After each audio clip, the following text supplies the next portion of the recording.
Welcome back to my channel at podcast Tanya Dr. Mats. Nah, di video ini kita akan bahas tentang topik yang lagi tren di minggu ini. Oke, perkenalkan saya dengan Dr. Mats, saya adalah dokter kecantikan di Dr. Mats Skincare. Saya praktek di Sukabumi, tepatnya di Dr. Mats Skincare di Jalan Bayangkara nomor 24. Kalau teman-teman ingin mendapatkan perawatan laser, wajah dan konsultasi, silakan langsung datang saja. Ya, di podcast ini saya bahas tentang mungkin YouTube yang lagi tren, kemudian di Google juga lagi tren tentang penyakit AIN.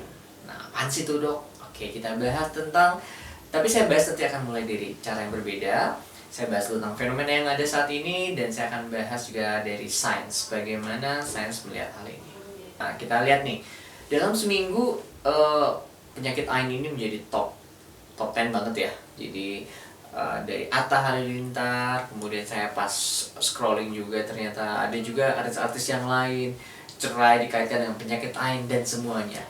Dan silakan searching, ini banyak banget di Google berbicara tentang seperti ini, dan ini menjadi sebuah top 10. Padahal sebenarnya penyakit AIN ini sudah dari zaman Rasulullah itu sudah ada dan sudah dijelaskan di dalam Al-Quran. Yuk kita bahas yuk. Mungkin saya nggak akan bahas dari Al-Quran karena memang saya bukan ahli di bidangnya. Saya akan bahas mulai dari sains. Bagaimana sains melihat hal ini, dan juga sebenarnya ruqyah itu ngefek gak sih? Dan saya juga akan jelaskan ruqyah seperti apa, karena saya pun belajar ruqyah. Karena dulu bekam, ruqyah, akupuntur, saya juga seorang seorang TCM juga. Jadi saya belajar banyak, saya bahas tapi dari sisi sains, make sense gak sih untuk hal seperti ini? Kamera roll and action. Nah, kita bahas yuk tentang penyakit AIN itu apa ya. Ada banyak sekali tentang definisi tentang penyakit AIN, tapi saya definisikan secara sederhana. Jadi penyakit AIN ini adalah penyakit hati yang dia berasal dari pandangan orang lain. Jadi terkadang, dan ini menjadi penyakit yang sebenarnya bukan penyakit ya. Kalau sekarang itu dianggap sangat biasa, dikit-dikit posting, dikit-dikit umbar ke sosial media, kemudian saat ada kemesraan dikit-dikit diumbar, seperti itu.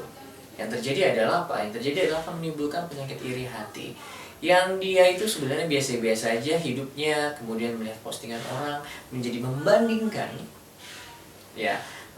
dengan kehidupan orang lain, membandingkan temennya kok udah kayak begini, kok dia tuh happy ya, kok dia tuh bahagia ya, kok dia tuh romantis ya sama pasangan dan lain-lain. Sehingga pasangan yang ada saat ini terlihat tidak romantis, hidup yang ada saat ini terlihat tidak bahagia, padahal sebenarnya sih biasa-biasa saja. Nah, itulah salah satu efek dampak sosial dari penyakit AIN yang saat ini semakin merebak di media sosial, dikit-dikit posting, itulah yang membuat penyakit ini semakin terus berkembang. Sekarang saya bahas secara sisi sains. Kok bisa ya orang kok posting, orang ngumbar, muncul iri hati, kok jadi penyakit? Nah, ini bisa dibahas dari sisi kedokteran energi ya. Jadi karena bahwa setiap orang itu tersusun atas energi yang sama. Nah, ada bukunya yang bagus banget dalam Science Miracle of Zone, karya aku lupa ya. Kemudian juga ada juga belajar tentang the law of attraction, bahwa ternyata tubuh kita itu tersusun atas zat yang sama antara setiap orang dan kita terhubung. Nih, zaman dulu kita belajar bahwa yang namanya badan kita nih tersusun kan atas organ, kemudian juga tersusun atas jaringan. Makin kecil lagi adalah sel. Makin kecil lagi ternyata sel ini terdiri dari atom. Nah, zaman dulu seperti itu aja. Ternyata setelah dibagi-bagi lagi, ternyata ada yang lebih kecil daripada atom. Yang lebih kecil daripada atom itu disebut dengan vibrasi. Vibrasi ini lebih kecil lagi disebut dengan kuanta. Kalau dalam bukunya disebut dengan quarks atau serpihan debu. Kalau dalam Al-Quran itu disebut dengan biji zarah. Biji zarah yang sangat kecil seperti debu. Dan intinya, ternyata setelah dipecah lagi, dibelah lagi, ternyata pada saat ini adalah tidak ada apa-apa. Dan semua tersusun atas hal yang sama, itu tentang energi. Ya, dalam bukunya The Law of Attraction Law, dalam The Secret, bahwa ternyata adalah setiap orang terhubung. Kalau dalam magnet rezeki adalah satu sama dengan terhubung. Karena saya Islam, saya melihat bahwa setiap orang, setiap manusia terhubung satu sama lain. Artinya adalah apa? Pada saat kita berpikir buruk terhadap orang tersebut, sebenarnya kita tuh mengalirkan energi buruk terhadap hal tersebut. Maka jangan salah, ketika ada orang yang ngumpat kita, kemudian juga ketika ada berpikir negatif terhadap orang tersebut, kita terkadang sering banget pegel-pegel, kita sering jadi pusing, migrain, gak enak hati dan lain-lain. Kenapa? Karena satu sama dengan terhubung. Setiap orang terhubung satu sama lainnya karena kita tersusun atas energi dan vibrasi yang sama. Itu sebuah penjelasan bahwa kenapa sih kok kalau ketika kita ngebar di media sosial, orang haters, orang nimbulin energi negatif kepada kita, kok bisa nyambung kepada fisik kita? Karena kita tersusun atas unsur yang sama. Dan setiap prasangka, setiap energi yang ditularkan ke kita, itu juga bisa masuk kepada fisik kita. Itu maka kenapa penyakit AIN ini sekarang sangat-sangat sangat-sangat booming banget. Kenapa? Karena dikit-dikit di media sosial itu menimbulkan sebuah rasa dengki, rasa iri hati yang memang sangat mudah untuk timbulnya. Dan berikutnya adalah, oke dok, itu secara sisi happy science ya. Jadi terus bagaimana caranya? Ada yang bilang ruqyah. Kenapa sih kok ruqyah itu bisa seperti itu? Kan dalam ruqyah itu adalah kita melafalkan sebuah kata-kata, sebuah sana yang memiliki energi.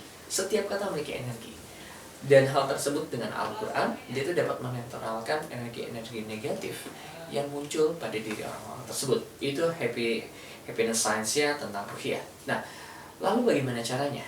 Ini bagus banget. Ada sebuah penelitian dari seorang profesor namanya Profesor Dubowski, Sonia Dubowski, yang berbicara tentang bahwa ternyata dia meneliti puluhan tahun dalam psikologi positif. Psikologi positif artinya adalah bagaimana sebuah masalah, sebuah hal negatif itu dipandang dari sisi positif. Artinya adalah hal negatif tersebut dapat hilang pelan-pelan, dapat kita hilangkan jika kita ganti dengan hal-hal yang positif.